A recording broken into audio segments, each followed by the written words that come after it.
Morning glory, America. Bonjour, hi, Canada. Greetings to the 400 affiliates. Everybody who's listening, who just got done listening to me talk with Mark Zuckerberg for an hour. I now bring you a United States Senator, Jim Lankford from Oklahoma. James, welcome. Good morning, Senator. How are you? Is everybody healthy on Team Lankford? Everybody is healthy on Team Lankford, and glad to be able to say that. That is terrific. I am curious. I just got done talking to Mark Zuckerberg. Are you a Facebook user? I do use Facebook. I do too, and I celebrate that he is a free speech absolutist sort of fellow. Do you think that maybe we need a truce with big tech, at least during the pandemic, to get the antitrust and the FTC people off their back so they can cooperate to the extent necessary to identify, track, and destroy the virus? Yeah, we have got to be able to work together on this, and this has been something I've raised for a while, that there is such a combative relationship with tech and with so many areas, especially with conservatives, because the conservatives have just been so furious at some of the way they've tried to be able to screen some things out. We've got to be able to figure this out. Or in the days ahead, there's going to be a conservative Facebook and a liberal Facebook version of whatever there may be in the future, and I'd like to be able to keep national dialogue so we don't just talk to ourselves. Well, it would be interesting if you have a chance to read the interview. He is actually, Zuckerberg, if he'd gone to law school, would have been an originalist. And that's what I'm absolutely convinced of that. And I was also heartened to know that he played Risk as a kid. Did you play Risk as a kid, I Senator did Lankford? play Risk as a kid. That was a good way to spend 2 days Yeah. playing one game. I tell people, I divide everyone into those who grew up playing Risk and those who didn't, because those who grew up playing Risk are the ones you've got to watch, right? Why walk up behind you and they hit you with a baseball bat. Senator, let's talk about phase four. Okay. I don't care what's in it, provided you put liability protection in there for businesses, schools, and not for profits, or this country will never reopen. Agree or disagree? I do agree on that. It's been a big challenge to try to get a lot of businesses open because everyone's nervous that there's going to be some entrepreneurial attorney that's going to find some way to be able to sue them for something, and they want to be able to open, they want to be able to protect their workers and their customers, but no one really knows what that is. And if the person next door literally does something a little more than what they do, then someone's going to step in and say, well, the person next door and the company next door, they clean 30 times an hour, you just clean 20 times an hour, and so you should have done more. And it's incredibly difficult to be able to determine where COVID-19 actually came from because we have so many asymptomatic folks. But there'll be folks that'll try, and it's a real frustration that's out there. Now, it seems to me, I know you're not a lawyer, but it seems to me a fairly easy thing to erect a very high standard of culpability and to preempt the states and put it in one district of the United States. Do you think, you have very good relationships, and people don't know this, but you have very good relationships with a number of Democrats from Bible studies and fellowship groups, et cetera. Are they open to this? Do they understand the need? I'm not sure they are open to it. Let me just say it that way. I've yet to be able to run into one of my Democrat colleagues that doesn't understand the issue, but is just not open to addressing it at all. And so we've got to be able to find a way to be able to address this. Again, I can have personal dialogue and say, hey, this is a real issue. But I think until people start calling their office or calling them directly and saying, no, I'm really not going to open, or I really am afraid. I'm a school, I'm a nonprofit, I'm a restaurant, I'm a whatever, and I can reopen based on what our state is doing, but I'm not sure that I should, and I live in fear of this until that actually occurs and they hear it face to face from people. I think it's going to be difficult for them to be able to make that decision.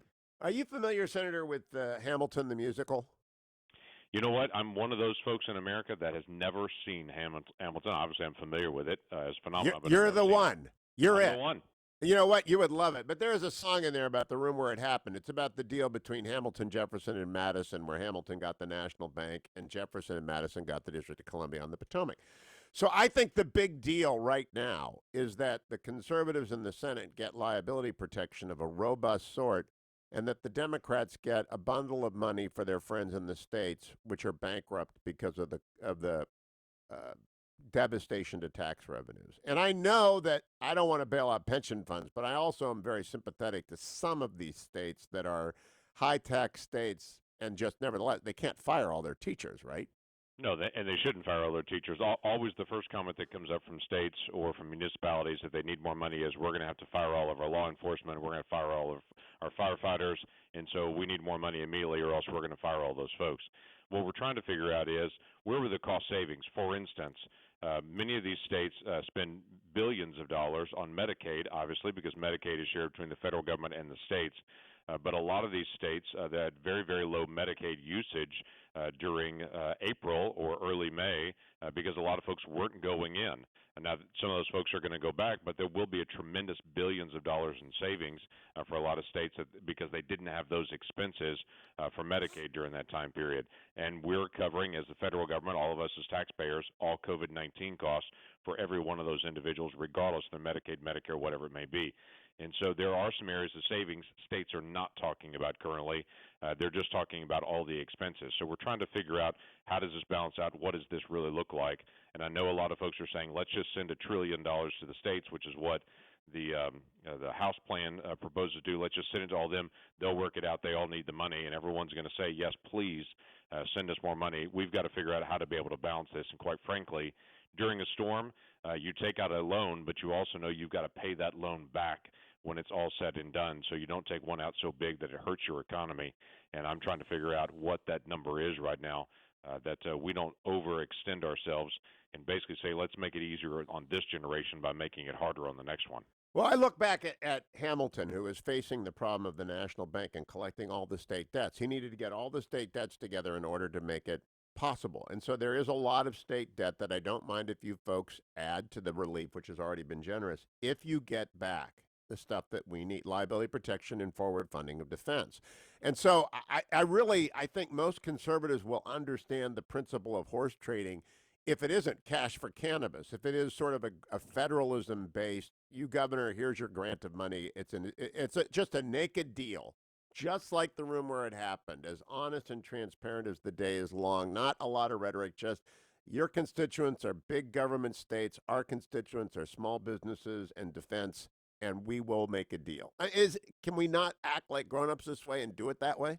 Oh, we absolutely can. Well, obviously, we're not going to take up the House proposal. That was a non-serious proposal. Agree. Democrats couldn't even vote for because there was so much extra junk on it. But the Senate does have a responsibility to be able to come together, as we have done in the past, and to be able to get a nonpartisan agreement to say we've got to be able to resolve some things. I call it common ground. There is common ground on a lot of these issues, and we can get to it to be able to get it done. The first thing is to try to figure out what is the actual need. Most of the states haven't even received the funds yet. They don't know their actual expenses yet. They couldn't even tell us what the expenditures. They have their estimates of they need billions and billions. We're trying to figure out where the savings has occurred and where the expenses really are and how that actually fits in cities and counties as well.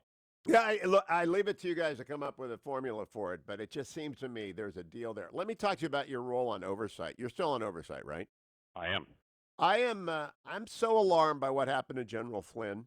It is a miscarriage of justice as large as any as I've seen, and Judge Sullivan is making it worse every day. What is the role of the Oversight Committee in this?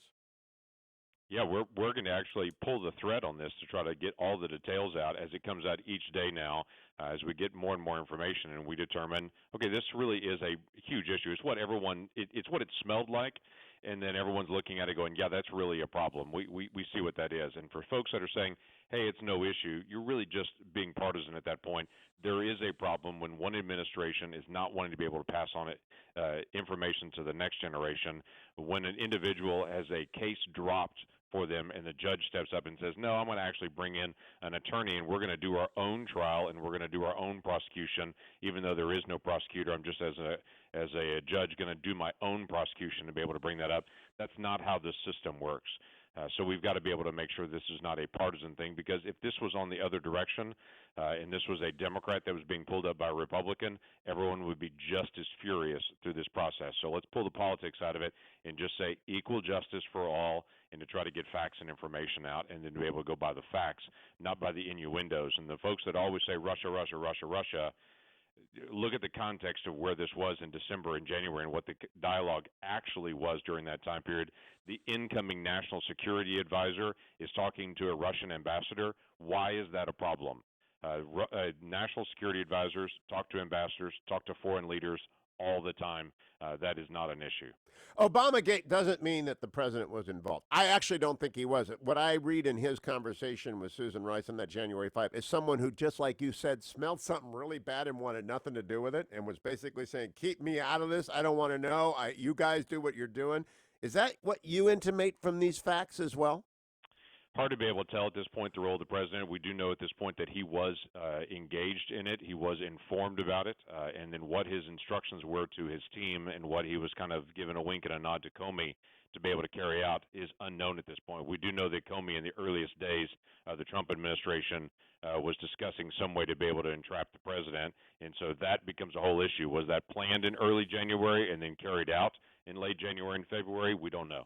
Are you going to dig into that? We got 10 seconds. Is that the objective of the hearings? That is going to be something we're going to dig into, and Judiciary Committee will actually take the lead on that. Senator James Lankford, always a pleasure. Thank you. I'll be right back, America.